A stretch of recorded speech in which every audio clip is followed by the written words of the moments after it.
Günther, and special welcome to Zbyněk. We last saw one another, if I recall, in Vienna at a big conference, and before that in Bloomington. I look forward to the day post-pandemic when we can see one another once more face to face. But for now, it's a pleasure to have you with us in this series. Zbyněk Tarant lives and teaches in the city of Pilsen, as Günther said. He's on the faculty of the University of West Bohemia. His special training is in the cultural anthropology of the Near East. He works in Hebrew, some classical Arabic, German, some Russian, English. He's a very talented fellow, as you'll soon hear in presenting his lectures. Those of us who study anti-Semitism tend to focus on some terrible deeds that take place, and we then do our best to investigate the ideas that drive those deeds and the ideologies that frame them. But they also have a pictorial or a visual element. Some of that showed up in a very disturbing graphic fashion in the very first seminar we did featuring Dave Rich. Today's presentation by Dr. Tarant will deal, in fact, with contemporary visual anti-Semitism.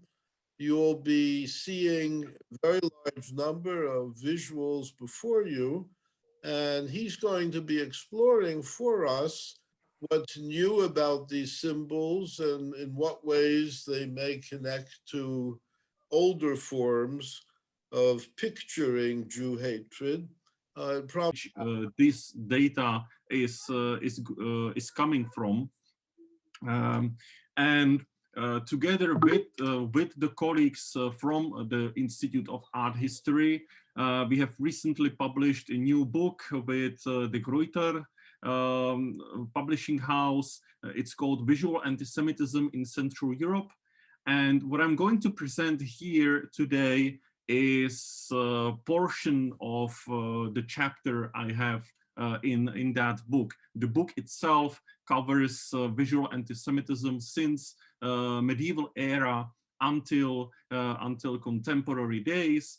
And we had a very generous budget, which allowed us to include a lot of colorful representations and reproductions. So it's a very rich source for visual material, many of which would be very difficult to obtain otherwise. So if you excuse me for this commercial interruption, I can now start with the presentation itself. The presentation will be a little bit unstructured. I just want to take you through the visual material I have discovered when working on that chapter for this book. And I have to say that we are going to talk about 30 years worth of visual material condensed into 60 minutes. I have to stress this out because it may feel intimidating. It may feel as if the Czech Republic was a country full of anti-Semites, but that's not the point I want to make here today. I'm just presenting a very condensed material on a very limited space to show some patterns, to show some trends, some paradoxes, and some dilemmas we as researchers of anti-Semitism have to face when we analyze visual material. I'm outlining some of these problems and dilemmas we are facing when dealing with visual antisemitism.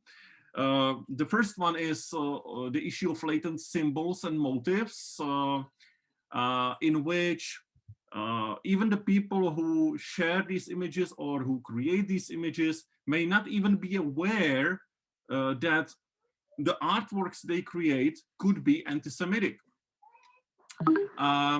There's another problem with loaned symbols and motifs, whereby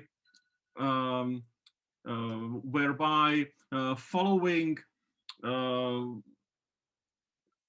loans from abroad, loaned images, loaned motifs, and canards, you can follow the roots of influence which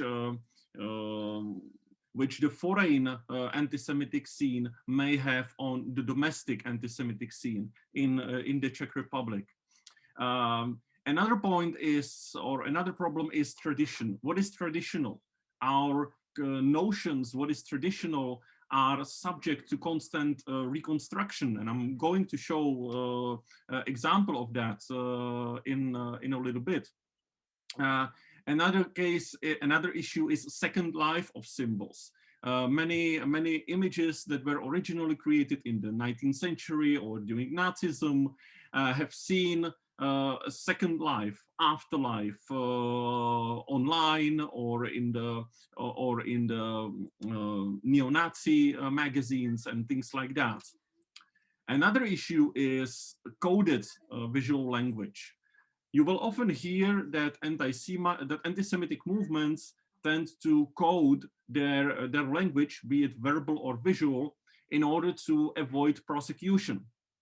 In many cases, that's true, but I will also argue that coding anti-Semitic messages into some sort of coded speech, coded language, is also something that strengthens group identity of these movements. There is problem with dual meaning of symbols. The same symbol may have multiple meanings among across different cultural or political contexts. Some may be insightful, some may be actually benign, and you can be dealing with lots of false positives or false negatives. A typical example of that, and I will be showing some examples for this, is the issue of blood and blood libel. And this all heads into one direction and into the main point of my presentation, which is the fluidity of anti-Semitism as a phenomenon. Considering how long does it take to us to agree upon some definition of anti-Semitism, before we manage to find to get to some agreement, how do we define anti-Semitism? The phenomenon itself is already 2, 3, 4 steps ahead, and the definitions we create may sometimes miss the intended target. So, and again, I will show some examples. Now to the concrete examples. I have mentioned the issue of tradition. Some of you have also heard about the case of anti-Semitism in carnival celebrations. The most notorious case would be in Belgium, but in the Czech Republic we also have carnival celebrations. We call it Masopust, and in those carnival celebrations you can see masks of Jews. You see, it's a very mystical. These are very mystical looking masks. But the point here is that the masks of Jews are something quite recent in the Czech in the Czech carnival celebrations. This is something that penetrated the carnival tradition only in the 18th or 19th century. But the festival itself is thousands of years old, with roots going back to ancient Persia. But because the folkloristic and ethnographic recordings of carnival were written in 18th and 19th century, and now when people want to recreate those carnival processions, they go into these 18th and 19th century sources. They also tend to reconstruct the tradition, including the masks of Jews. In fact, what we now know as the Mask of Jew originally was something different. It was called Jad, and these were masks that were supposed to represent ancestral spirits, not Jews. But one layer of tradition after another, and things change. The point is that many communities today want to recreate carnival processions as a way to inspire communal life, to enrich communal life, to attract tourism and things like that. And they go into these 18th and 19th century sources thinking that that's the tradition. And because that's the tradition, they also tend to recreate the masks of Jews. You can see tutorials how to make yourself a mask of Jew. Sometimes this happens even with the support of European Union within the grants to support communal life, to support education. You can buy the masks of Jews on an e-shop, and while the discourse acknowledges that there are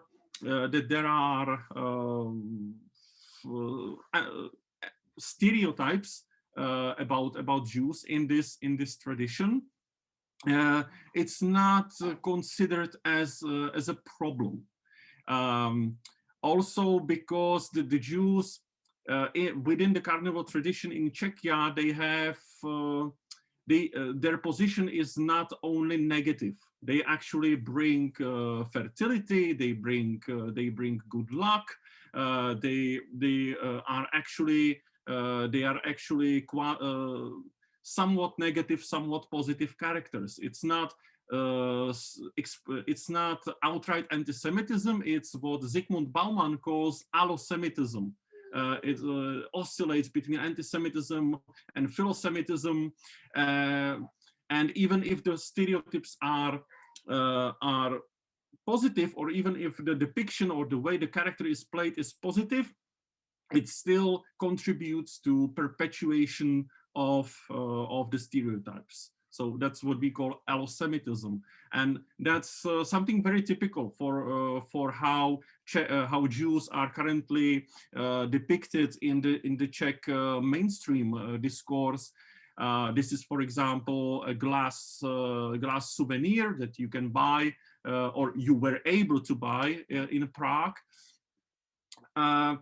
which depicts a stereotypical Jewish character with a coin purse. But at the same time, the character is not ugly. He's not outright negative. He's actually pretty cheerful character, and the other statues actually show Jews dancing and having fun, smiling. It's not meant. And I spoke with the creator of these statuettes. Actually, I managed to get into contact with him, and he explained that he was unaware that these statuettes could be actually offensive to somebody. He thought that he is expressing the idea of Jews being successful, of Jews being resourceful.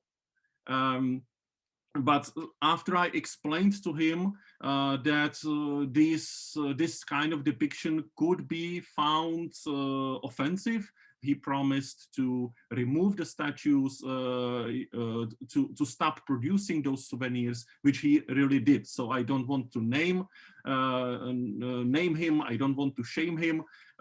He understood the situation and rolled back. The image of a Jew who is smart, who makes smart decisions, who is resourceful and successful, is the most typical one, is the most typical way how Jews are depicted in the Czech mainstream discourse. This is an example of advertisement that led to a controversy. It was a advertisement in which a smart Jew, or in which a Jew outsmarts the company's mascot in a game of Wheel of Fortune to get some better prices on the company's produce. The company later apologized. And in its apology, it again stated, we didn't know that we are doing something wrong. We thought that Jews are people who make smart decisions, things like that. It can be, of course, explained that they were just trying to explain themselves. They were trying to defend themselves after they messed the situation. But at the same time, this pattern in which people who produce cartoons or images or advertisements that use stereotypical depictions of Jews, and when confronted with the offending nature of their artworks, they are surprised that people these days don't understand comedy. So these are some examples of latent anti-Semitism in the mainstream discourse here expressed visually. I also have to point out one important thing: Jews in this traditional dress, in this traditional clothing, never lived in the Czech Republic. This is the Czech Jews were always like progressive or reform, or they were masculine. They were assimilated to a very high degree. So this Hasidim, this is not something that a normal Czech person would ever be able to meet. So this image, this stereotype, is coming from abroad. When discussing visual anti-Semitism, there are a couple of things I need to stress out. First of all, only small fraction of the anti-Semitic content in the Czech Republic is presented visually. That means you may have thousands of Twitter or thousands of tweets or blog posts or things like that, but only a smaller portion of anti-Semitism in the country is presented visually, which may lead to some bias in a sample. Also, most of the visual content is produced by several individuals. The most productive authors of visual anti-Semitism are also not necessarily the most influential or dangerous anti-Semites. Which, of course, brings us to the problem of external validity. To what extent can we generalize images as representation of larger trends? And especially when you have some topics like, say, anti-Soros conspiracy myths, which are mostly represented verbally and not visually. I was unable to find any depiction of anti-Soros conspiracy myths in the Czech Republic, despite the fact that these conspiracy myths are pretty common in a verbal domain. So one can use images, one can use this visual material to point out some qualitative characteristics, but we have to be very careful not to apply any quantitative methods, not to generalize it in a quantitative way. I again have to stress out that what you're going to see is 30 years of anti-Semitic images condensed into 40 to 60 minutes. So it's going to be very condensed. It may feel intimidating, but actually the Czech Republic is, when it comes to anti-Semitism, the Czech Republic is one of the safest countries for the Jews today. And reports on anti-Semitism, both from the Jewish community, from the ministry, from the secret services, and my research confirmed that, despite some negative trends recently. The presentation which you're going to see is based on about 1,000 issues of printed far-right periodicals and books published in the country since 1990 to 2020, and about 220 websites that were identified as anti-Semitic since 1999 until 2021. Okay. Disclaimer or a warning, I think, is due. It's important to stress that the following slides contain graphic images, including racism, violence, pornography, and Holocaust denial. Some of these images may be disturbing. If you don't feel comfortable watching them, I fully understand that you look away, that you disconnect. But this is not an easy material to present. So here's the first case, and this is a case of second life of Nazi propaganda posters. Here you see a poster of NSDAP from 1943-44, and here you can see it used by the neo-Nazi Workers' Party as an election poster. So you can see this tendency of neo-Nazis to reuse older propaganda material. Sometimes this trend can be a little bit more sophisticated. Here, for example, we have a cover page of the Workers' Party bulletin called Dělnické listy, or Workers' Journal. And here you can see a face from the infamous poster to the movie Der ewige Jude, the eternal Jew, used or photoshopped here into this image. So sometimes it can get a little bit more sophisticated, and it may even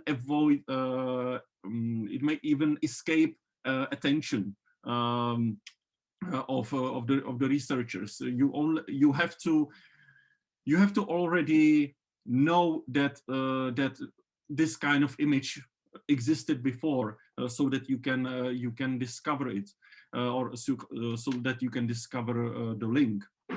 Some of these loans or some of this reusing of older material can be more straightforward, like in this case.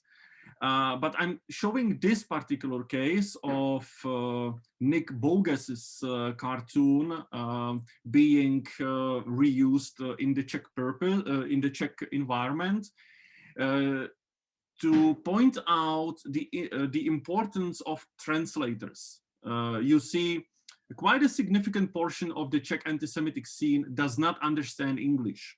So somebody has to translate the content for them, which of course puts this small group of translators who are able to translate and also able to work with graphic software into a position of gatekeepers, of people who select content to share with others. Of course, this is a theme of well poisoning. I think you have identified that pretty easily. Sometimes even completely benign pictures can be used or reused for anti-Semitic purposes. This is an example of leaflet, anonymous leaflet that was distributed in the Moravian city of Prostějov. And here a cartoon that originally comes from West Germany and that was originally criticizing the communist regime in Czechoslovakia during the Cold War was reused, and here the stereotypical Jewish face was drawn in order to accuse Jews of double loyalty. So this is another example of reusing material. Another domain or another realm is the issue of zoomorphism. Zoomorphism is it's a pretty standard way of communicating in cartoons. You know that caricatures very often use images of people transformed into animals to highlight some characteristics, some personal traits. So zoomorphism as such is a common and completely regular tool for cartoonists to express their ideas. But you can also find cases of zoomorphism which are typically anti-Semitic. Here, this is also demonization. This picture is taken from a neo-Nazi magazine, Arijský hlas, the Aryan Voice, depicting a neo-Nazi skinhead here fighting a Jewish Hydra. So this is pretty explicit, pretty straightforward example of anti-Semitism and zoomorphism. But then you have cases of zoomorphism which may not be as easy to interpret. On the one hand, there is a tradition to depict Jews as rats, as parasites, as creatures which bring filth and all that. And in the case of this cartoon, it's pretty obvious that this is an anti-Semitic image. The rat is given yarmulke and earlocks and tattoo of a Jewish star, even with a communist symbol in it. But then you have this case, this image. This image comes from a political party which we know is anti-Semitic. Its leader was actually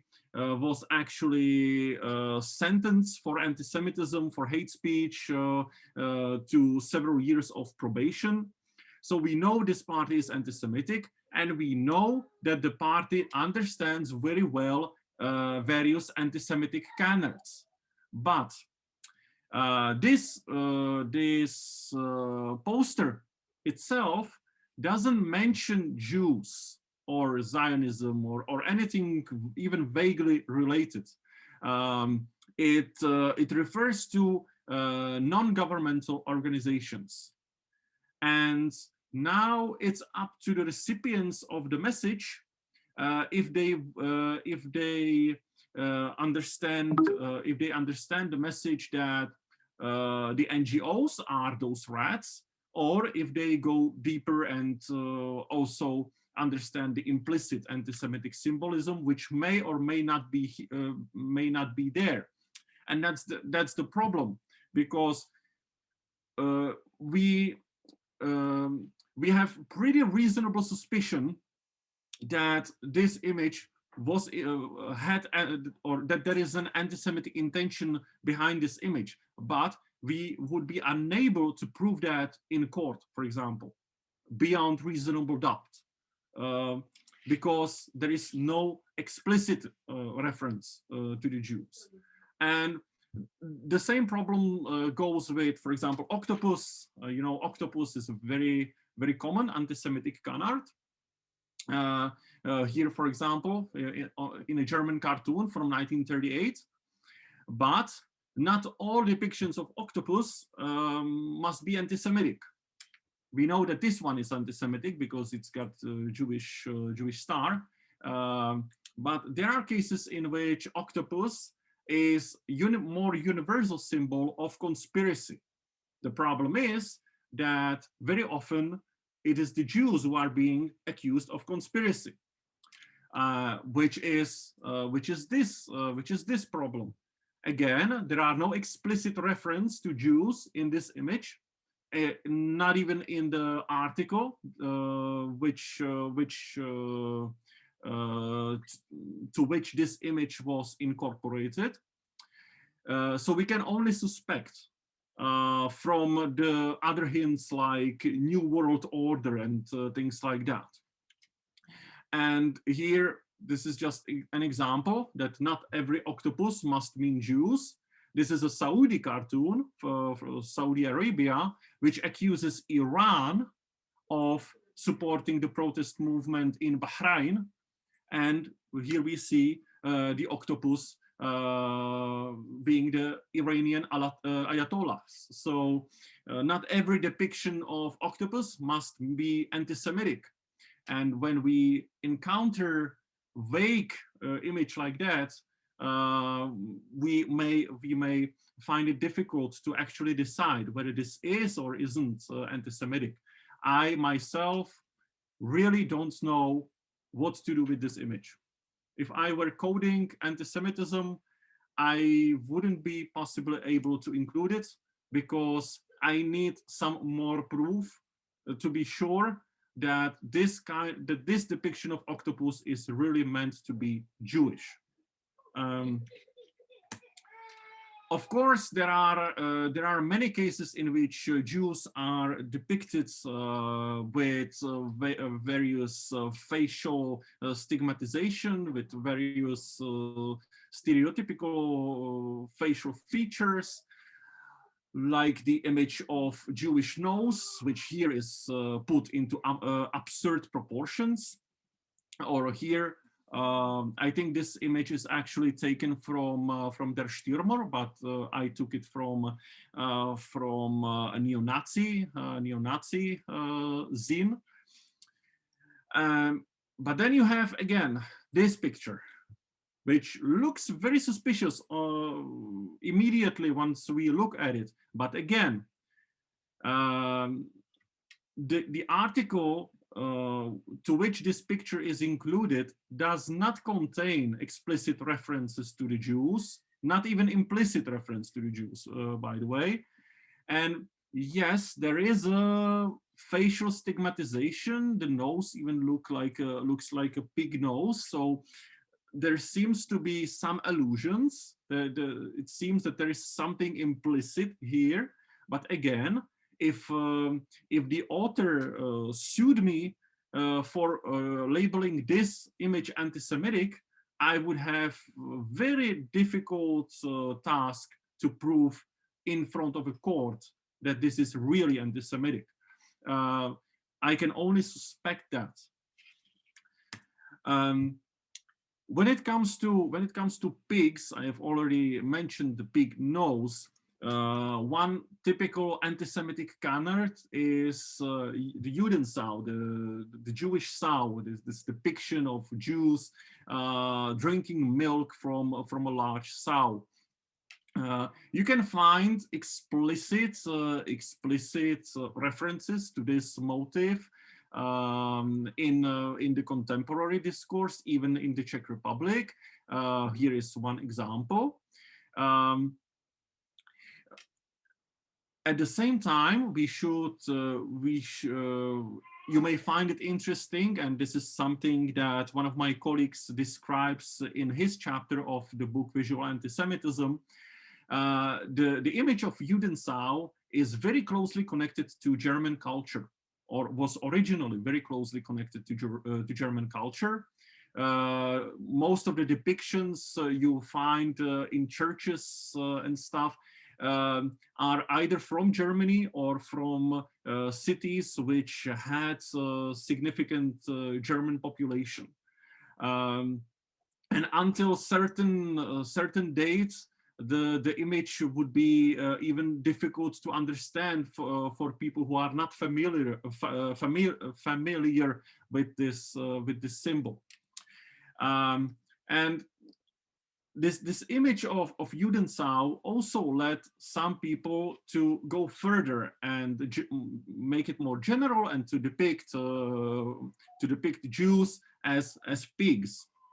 However, not every depiction of a pig, even if it's made in an anti-Semitic context, like here in the case of this image, where this pig policeman is made Jewish by the author of this cartoon, but the decision to display this cop as pig must not have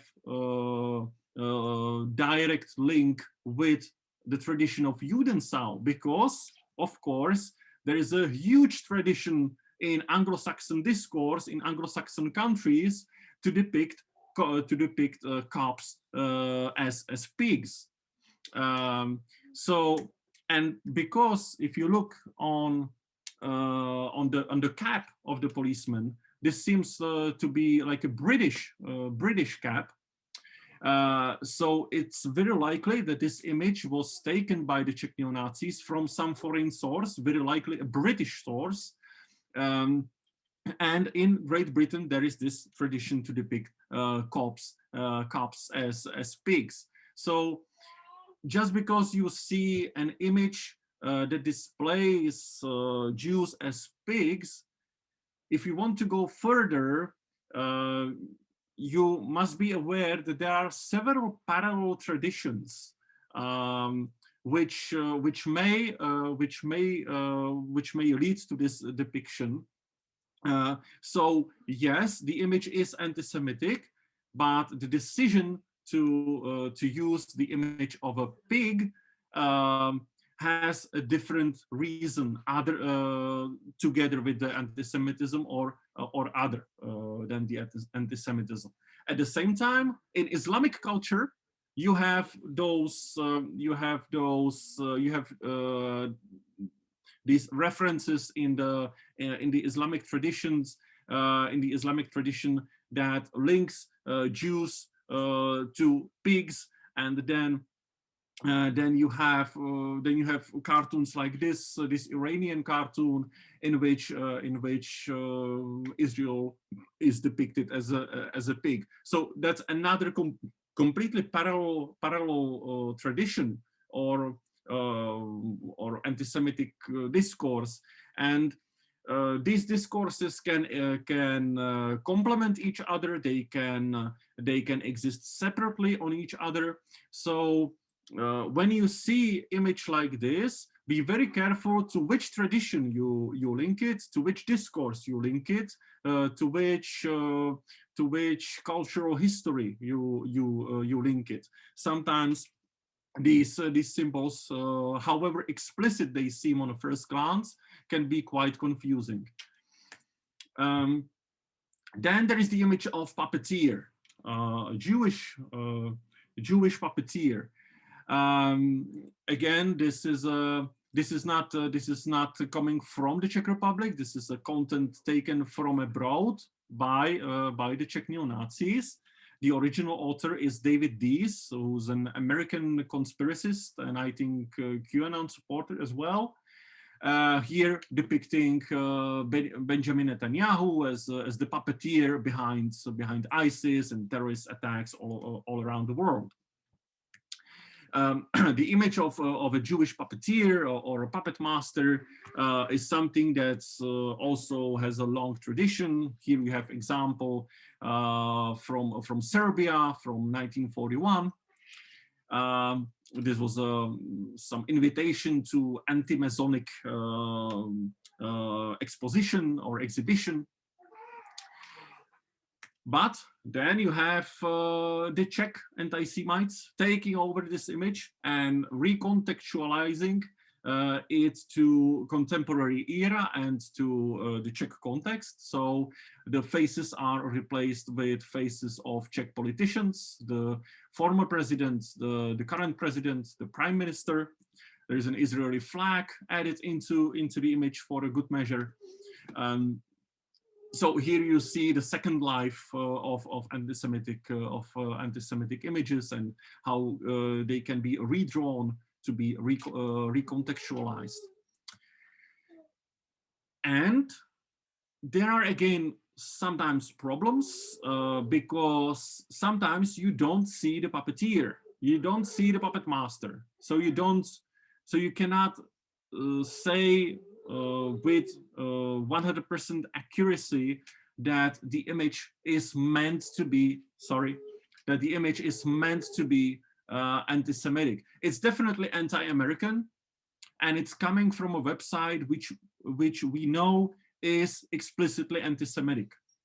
But this image by itself doesn't leave hints that would allow us to make our decision. Possibly the biggest minefield is blood libel. This image comes from the same website that I was showing before. The website is called Protiproud, which means countercurrent, and it's run by the political advisor of the former president, Václav Klaus. Some of you may recognize this image or may find it familiar, especially those who are from Australia, because it was in Australia where B'nai B'rith's Anti-Defamation Commission asked Amazon to remove items containing this image from its e-shop.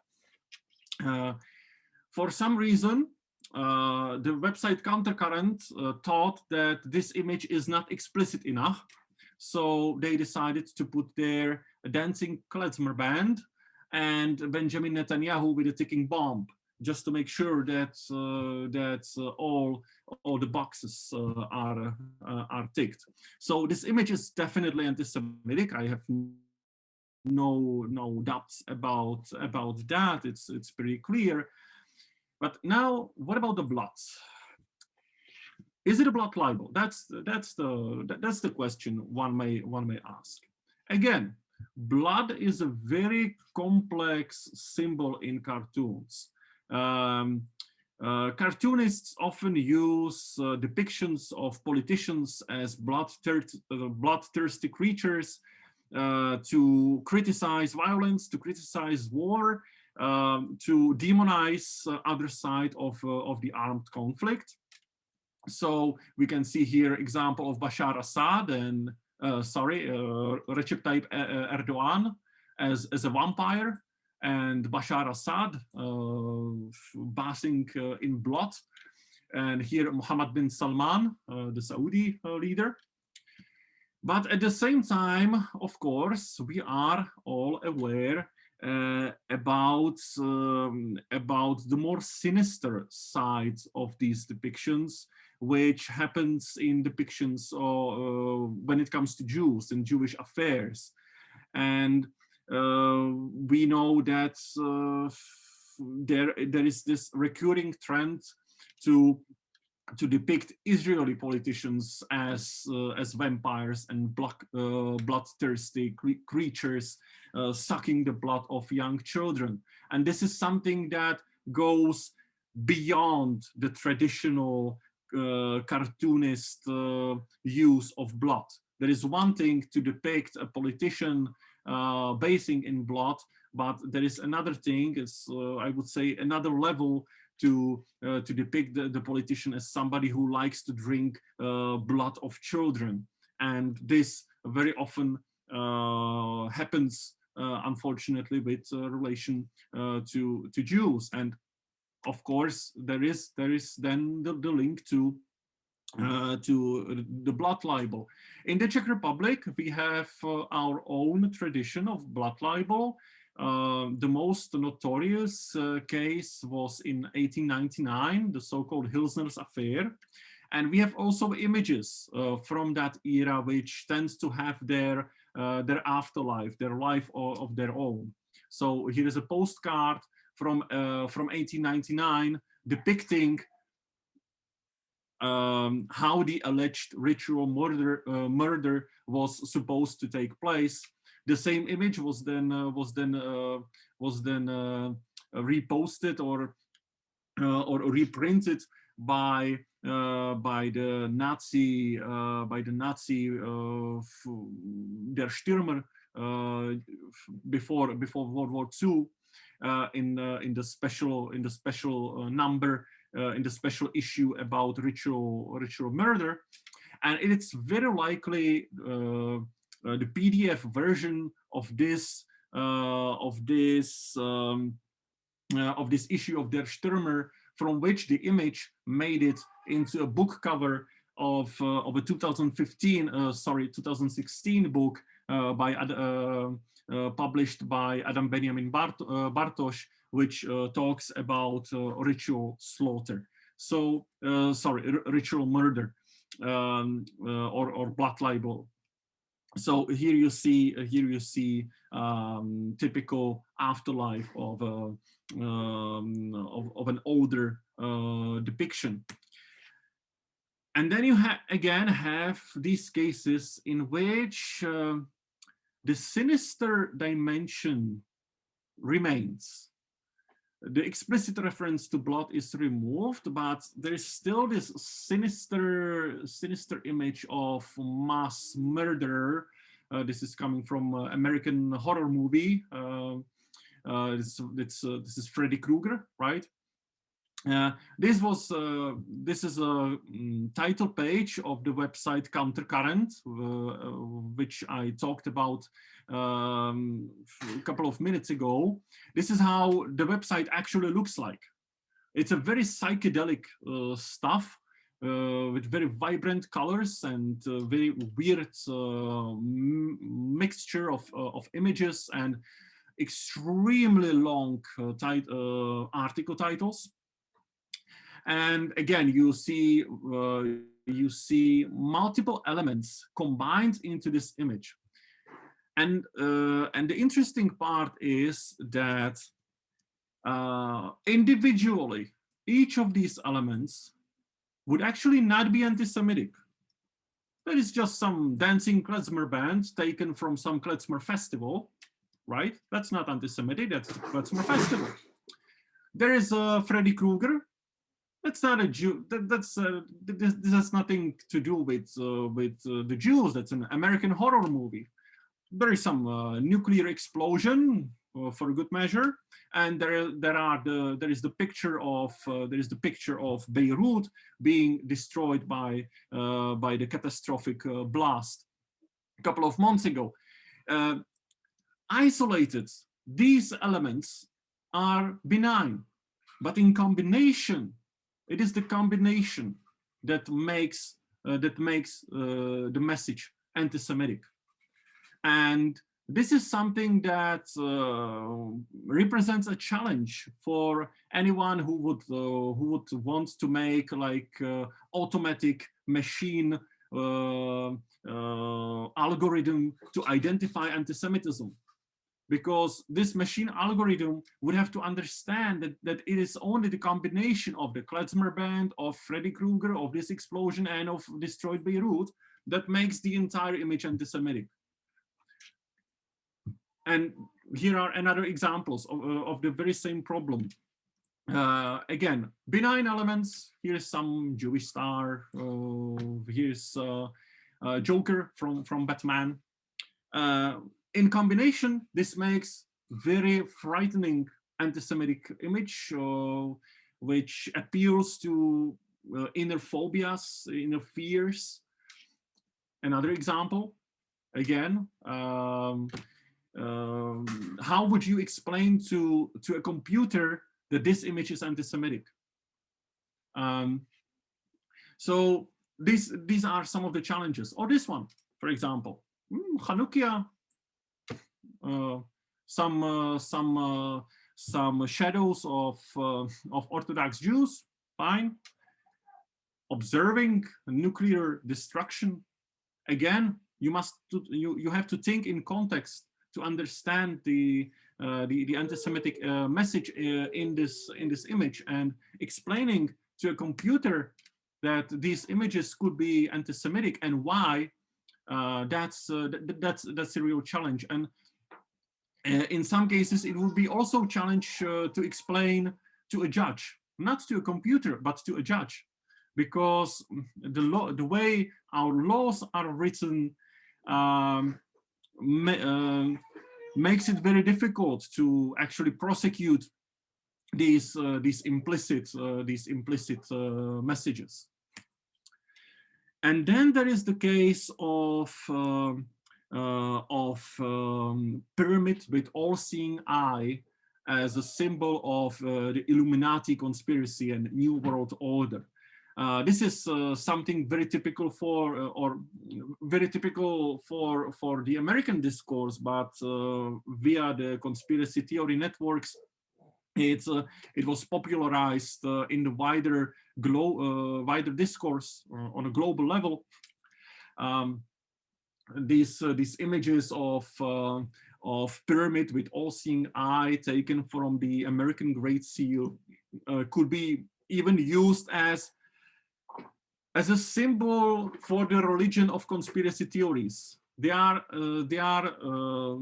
just as typical symbol for conspiracist esotericism as cross is a symbol for Christianity. And it's not only the image itself, it's also what it represents in the minds of the people who believe in these conspiracy theories. Conspiracy myths or conspiracy theories have a very esoteric nature. What do I mean by esoteric? It means that there is a belief that there is some hidden knowledge which is available only to a small circle of initiated individuals. That's the definition, but that's one of the definitions of esotericism. It's not only conspiracy theories. There are many esoteric subjects which work on the same way. But in the imagination of conspiracy myths, the pyramid represents the circles of initiations, the levels of initiation, where the global population is down to the ground, and above is this all-seeing eye of the omnipotent conspiracy. The Jewish elements may or may not be present in those images, and that's a problem, because sometimes when conspiracists use this image of a pyramid with all-seeing eye, it may contain anti-Semitic message. Sometimes it may not, and it's very difficult. It's very difficult in some cases to be sure. This pyramid with all-seeing eye is currently one of the most typical implicit depictions of anti-Semitic conspiracy theory. Sometimes it's acknowledged. Sometimes they put Jewish symbolism inside the pyramids, or they mention the name of the Rothschild family, or something like that. Sometimes it's more abstract. This esoteric way of thinking of conspiracy theories is also responsible for the way how they communicate their own messages. These are people who believe that there is some omnipotent evil conspiracy which has this secret plan about which only a couple of initiated individuals actually know, but at the same time that this conspiracy leaves behind various traces and signs and symbols which can be read and understood if you are initiated into the way how you should read them and understand them. And because they believe that that coding the messages is the way to make to communicate conspiracy, to make those messages legitimate, they also code their messages. And by using this shared language, this shared code, it actually strengthens their group identity. They have their secret they have this secret language, and you have to learn this secret language first in order to get a higher status within that community. There are many various depictions of this esoteric nature of conspiracy myths. Here, this one is, for example, using the famous fake image of iceberg, again with various levels of initiation you have to achieve in order to fully understand the depth of the conspiracy. And only at the deepest level you get to the point where you understand Rothschilds and blood libel and aliens being Jewish demons and things like that. They look for hidden symbols everywhere. As I said, they, for example, here look for the word Mason in the American Great Seal. And at the same time, they code the symbol, the antisemitic symbolism into their images. So you only have to know what to look for to fully understand where the antisemitism is, for example, in this image. Sometimes it can get into such absurd proportions that basically any depiction of a triangle, for example, can be understood by those people as a hidden Masonic or Judeo-Masonic message. For example, in the Czech Republic, we have a flag that has a blue triangle. And some of those conspiracists believe that this blue triangle was put into the Czech flag by Masons as a means to convey some secret message about their conspiracy. Then there is another domain, another realm, and that's pornography. I will try to skip that very quickly so that not to bother you with this disturbing content, but explicit pornography does appear in the Czech anti-Semitic discourse, despite the fact that Jews are very often blamed for spreading pornography. It's very often the anti-Semitic movements who use pornography to convey their message. That is also because at least in the Czech Republic, from my research, it turns out that there are no female creators of anti-Semitic visual content. Females may share the content, they may like the content, spread the content, but the creators of the anti-Semitic content are males with a significant majority. And you can find examples of objectification of a female body. These are some examples. I will switch the screen so that I do not bother you with this graphic content.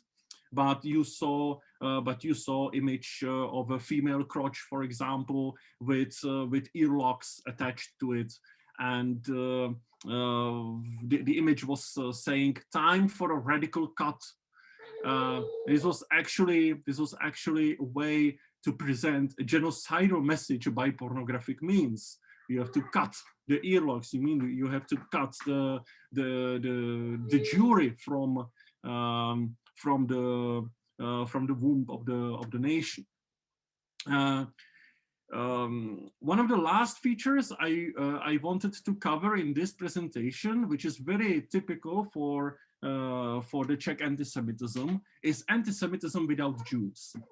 Anti-Semitism without Jews is such a defining feature for the Czech anti-Semitism.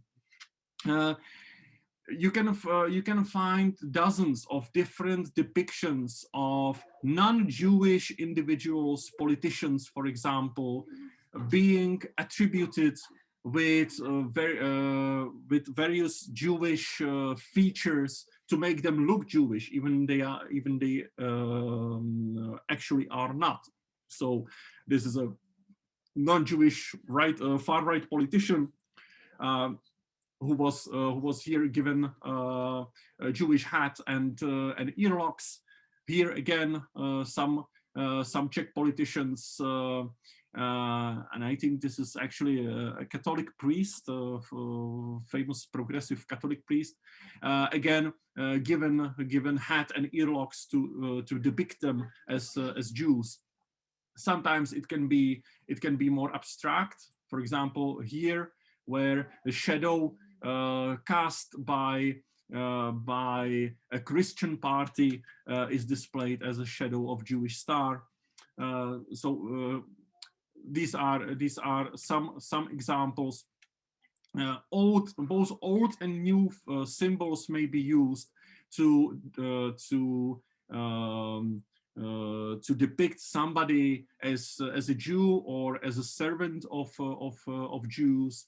Here is again a picture of two non-Jewish politicians. Here, this one is being depicted as an Orthodox Jew with a Shabbos decal, but this would be like more traditional symbol of visual anti-Semitism, but at the same time, you may find it barely visible, but there is a sign of Israeli new shekel. So you have both these old features, such as traditional Jewish dressing, and on the other hand, you have modern symbols, such as the sign of Israeli currency. Here, this is a picture that criticized President Miloš Zeman for his pro-Israel rhetoric. And you have again combination of older features such as the Star of David imprinted into his mouth and the tie in colors of Israeli flag. Sometimes this can be very simple. For example, here you see a leaflet that was distributed in the town of Polna in an attempt to revive the blood libel from the Hilsner affair I talked about previously. And here the president Tomáš Garrigue Masaryk, the first Czechoslovak president, is given the yellow Star of David to depict him as either Jewish or servant of Jew. Sometimes this anti-Semitism without Jews can go into absurd proportions, such as in this image, which is also accompanied with this poem, and I don't even want to use the word poem. 1, 2, 3. Adolf Hitler brought some tea. We'll stay in the party, and you'll get cyclone B. That's a humor in the imagination of creators of this artwork. Now, if you look on this image more closely, neither of these politicians is Jewish. They are all given Jewish features to make them look Jewish, including the female politician, who is also given yarmulka and earlocks. And while I understand there are some progressive Jewish movements in America where females also wear yarmulkas and earlocks, this is, I'm pretty sure the author didn't know about those movements, and that he simply wanted to add Jewish feature into every of these faces. So he did it even on the face of a female. Even the logo of the political party was given Shabbos deco, just to depict that that the party is Jewish. So this would conclude the main part of my presentation. Let's now, and I have spoken for about 60 minutes. I have 5 more slides that I have added very recently, which depict anti-Semitic canards, visual anti-Semitic canards in response to COVID-19 pandemic. And if Ginter allows me, I would present them as well. So here is example of Holocaust appropriation for the purpose of anti-vaccination discourse. As there is this discussion about vaccination passports, which creates fears of some kind of apartheid between vaccinated and unvaccinated people. The anti-vaxxers started to use this kind of language, the Jewish stars, to depict themselves as the oppressed group that will not be able to go into cafes and theaters and travel, etc., etc. And here is another example of Holocaust appropriation, basically very similar discourse. This is a picture I took on one of the anti-vaccination and anti-mask gatherings in Prague. And here you can see the protester wearing what is supposed to look like a garment of like a prison garment from Auschwitz, and here with the syringe and the German inscription Untermensch, which means non-human, again referring to the language Nazis used against the Jews. This is example from the website Countercurrent, from which many of the examples today were taken. Again, you see here the coronavirus being dressed into Jewish hat and earlocks.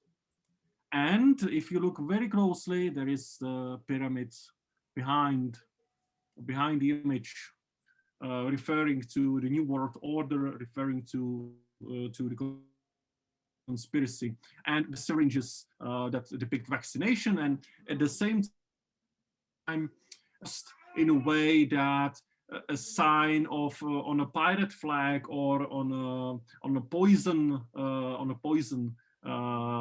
is used with you know, this skull and bones. Zbyněk, I would recommend that we go to the discussion before we run really out of time. Okay, and this is the last slide, because this is the last slide. This is the last example of a neo-Nazi party using the meme of Happy Merchant and translating it into anti-vaccination context. This image is fascinating for me as a researcher of anti-Semitism, because it shows how neo-Nazis have taken or have adopted anti-vaccination discourse, which originally comes from esoterics, which originally comes from esoteric movements. And if you would look 20 years ago, neo-Nazis had no problems with vaccination. And actually, the Nazi Germany was one of the pioneers in vaccination in many points. But here you can see neo-Nazis adopting this anti-vaccination discourse. So these were the cases, the most recent cases. I hope this was somewhat inspiring or helpful for you as an example of all the paradoxes, all the traps, or the problems you may encounter when interpreting visual antisemitism. I'm very much looking forward to your questions. Thank you very much for your attention, for your patience, and